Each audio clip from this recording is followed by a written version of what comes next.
this first video, an avid cave explorer on YouTube known by the channel name Exploring Abandoned Mines and Unusual Places is exploring an abandoned mine for the simple purpose of reviewing a flashlight. During the video, you can hear as the explorer goes into detail about the flashlight and demonstrates its use in the mine he's exploring.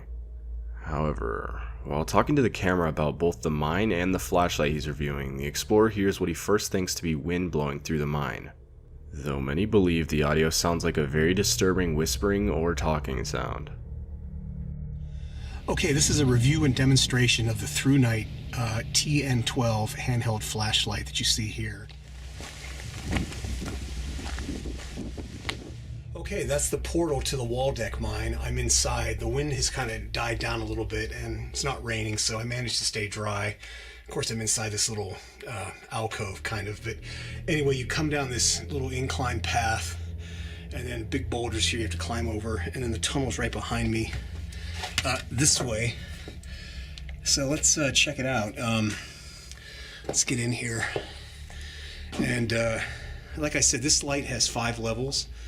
I believe it's on medium right now, which is level 3. So this would be high, and this would be turbo, which is really bright. And then this is Firefly, which is hardly anything. And then that would be low, and then medium. Medium seems to be the best one. Not too bright, not too dim.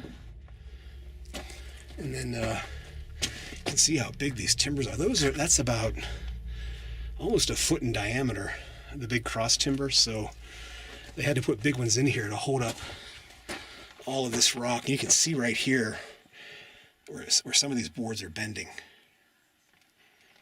Do you hear that?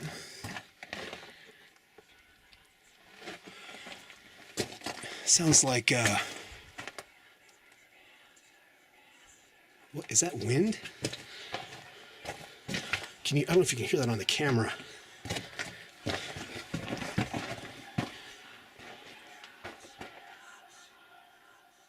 Do you hear that? It stopped.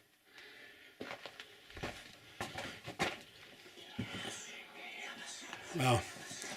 I don't know what that is. That doesn't sound like wind, but that's crazy. Don't know if that's a bird or I don't know what that is. It almost sounds like snakes, but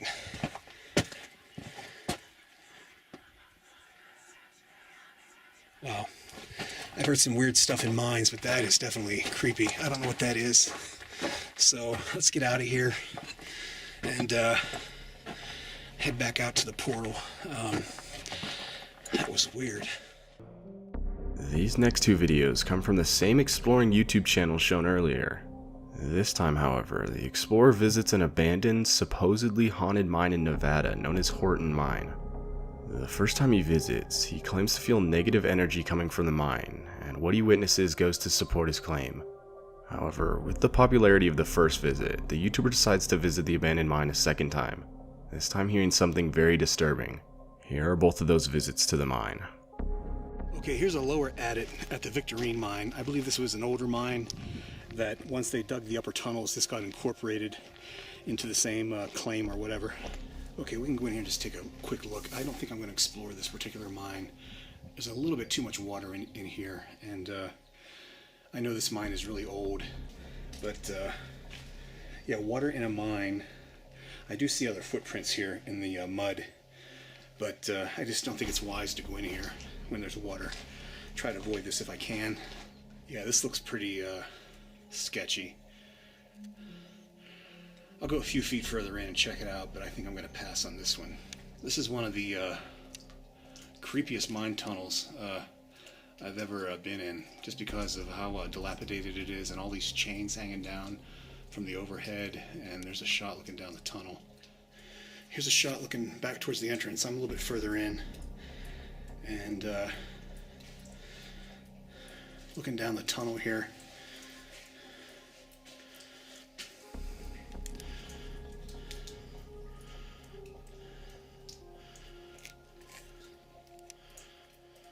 I don't know why that one chain is swinging back there. Don't know if you can see that in the video or not. Yeah, this mine definitely has a very spooky vibe to it. So I'm going to head back out and check out the other stuff that's here. This is just too wet, too muddy. And obviously something is making the chains swing. So time to get the hell out of here. Okay, the Horton mine still has some water coming out of it. You can see it kind of pooled up here outside, and here's the portal. So let's go check this out, see if it's any drier than it was a year ago when I was last here. Okay, I'm further in than I was a year ago, and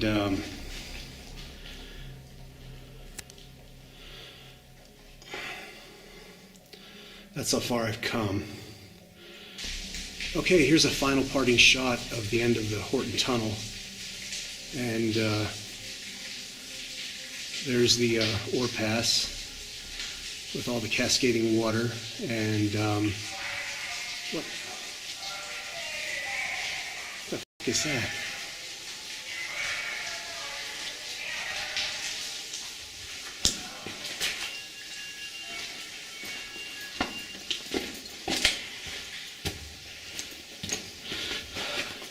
I don't know what that was, but there was a sudden blast of cold air, and I'm getting out of here.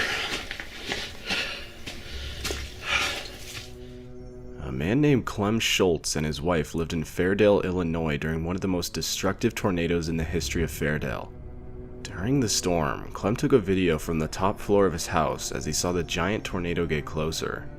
Clem thought the tornado would miss his house, when in fact it was coming directly towards him, all while he was still recording. Unfortunately, Clem's wife would pass away because of the intensity of the tornado, while Clem would receive a terrible spine injury. The phone he took the video on was later discovered in the rubble of his home, and this is what the video was able to capture.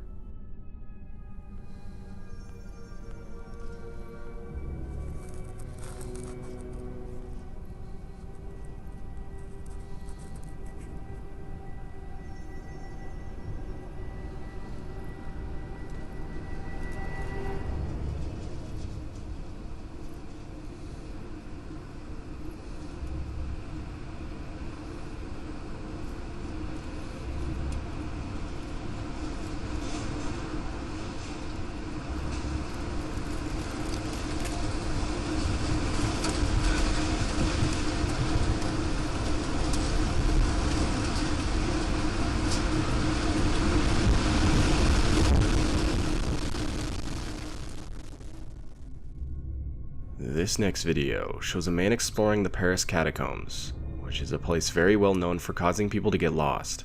They are essentially the most complex series of tunnels in the world. Definitely not somewhere you'd want to find yourself exploring without experience. The video shows this man getting lost and going into a full panic run as he doesn't know where to go to get out. The man was never found, but his camera later was, with no trace of the guy. It's very bizarre. These arrows point in a direction. Occasionally also, he stops to photograph roomfuls of bones, which means that he's very, very deep inside the catacombs. So basically, he's filming what he's seeing very deep inside the catacombs, other than the point of view shots or pictures of human bones. The catacombs for centuries. So it is possible with these paintings that we may be able to retrace his itinerary to some extent.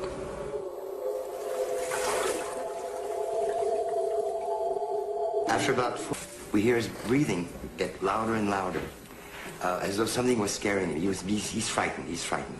Occasionally he stops, perhaps to try to decide which way to run among all the many different corridors. He's running faster and faster and faster, deeper and deeper into the catacombs. And all of a sudden, we hear his breathing get louder and louder, as though something was scaring him. He's frightened, he's frightened. Occasionally he stops, perhaps to try to decide which way to run among all the many different corridors. He's running faster and faster and faster, deeper and deeper into the catacombs. And all of a sudden,